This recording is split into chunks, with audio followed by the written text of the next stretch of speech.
Class, welcome to Lesson 6. You have arrived at Legal Week, which, depending on your preference, is either one of the most thrilling or one of the more mundane weeks in our class. I personally find it thrilling. I am excited to share any knowledge I can about this. There are many different considerations to look at when you're considering legal structure and how best to organize your business. So we'll get into legal structure as one of our topics, and then we will also briefly cover licenses and taxes. Your project 2 is due this week, so keep that in mind, and then you'll have your weekly reflection. But let's start off with legal structure. For this assignment, you will look through the basic legal structures of a business. I will explain them here momentarily. The most common options. HG.org is a great resource for this, and that's the one I'll walk you through. That is United States focused. Keep that in mind. So if you're living outside of the United States, please feel free to do additional research and walk us through what are some of the legal structure options in your country. And then your assignment is is fairly straightforward. In a Word document, explain which legal structure would be best for your business, why, and how you would go about setting it up. So you'll have to do a little bit more research on how you would legally establish the business in your state, territory, locale, country, what have you.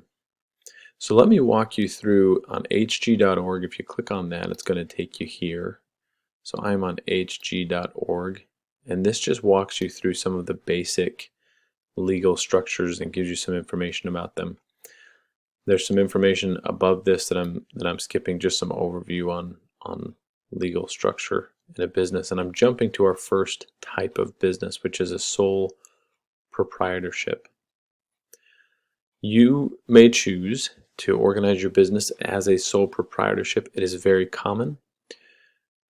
What this essentially means is that you are the owner of the business. No one else has a say in what happens, and it is your business. There's less steps to go through to organize a sole proprietorship. In many areas, states, cities, you just simply need to declare yourself as the owner of the business, and there's not much additional work to do. There will be more additional work for taxes, for tax purposes, but not necessarily in the organization of the business.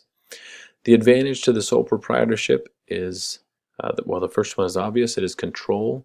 You are the decision maker. No one else can come in and make decisions about the business, and so you get to make the calls on that. The downside, the cons to a sole proprietorship, is it does not afford you a lot of protection in the event of a lawsuit. So we'll jump through some of the other business models, and some of those will protect you and your personal assets in the event of a lawsuit. A sole proprietorship does not do that. The law would view you, your business assets, and your personal assets all in the same bucket in the event of a lawsuit. A business partnership, also very common, is the exact same structure as a sole proprietorship, except that there is more than one participant. So if you decide to partner with someone, you'll have to discuss the details of that, whether it's a 50-50 split, a 60-40 split, etc., who has decision-making authority. All of that can be worked out or not be worked out up front and can be hashed out later. But what is required to form a partnership is an open declaration that you and one other person intend to work together and share a business. So it again affords the opportunity to have total control of the business, but with that comes the risk, the same risk of the sole proprietorship, that in the event of a lawsuit, there's not any protection against your personal account. C and S Corps. We will not go into detail on this. There are tax benefits to C and S Corps. You are free to do additional research on that. Just because I won't cover it here doesn't mean you can't choose that as an option. You certainly can, but our time doesn't allow us to go into all of the details of the tax advantages of the C and S Corp. Limited liability company. This is extremely popular, not quite as popular as a sole proprietorship, but once you get past that sole proprietorship, the LLC, as it's commonly called, is very popular. What this does is it allows you to limit your risk by declaring to the world that if they are to form a lawsuit against you, it will only be for business assets. It will not be for personal assets. So the advantage to the limited liability company is that protection in the event of a lawsuit.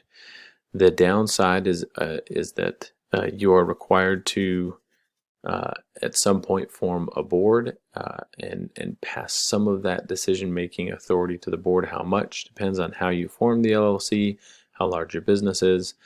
There are a lot of things to consider in that, but as your business grows, you could potentially lose more and more control of the company. And if you look at the history of some of the greatest companies or most volatile companies, some of the owners or founders of those companies have been removed. The most commonly discussed is typically Apple and Steve Jobs, as he was removed from Apple after founding it and then later returned to restore its glory. So there is some risk in that limited liability company. But as you grow, it's a good idea to form some sort of protection. So I recommend that if you intend to grow your company, it's a good option. Nonprofits, we won't get too far into those. If you're interested in a nonprofit, I encourage you to do a lot of research. There's great tax benefits to nonprofit corporations. There's also a lot of paperwork and regulation around them. So some pros and cons to nonprofits as well.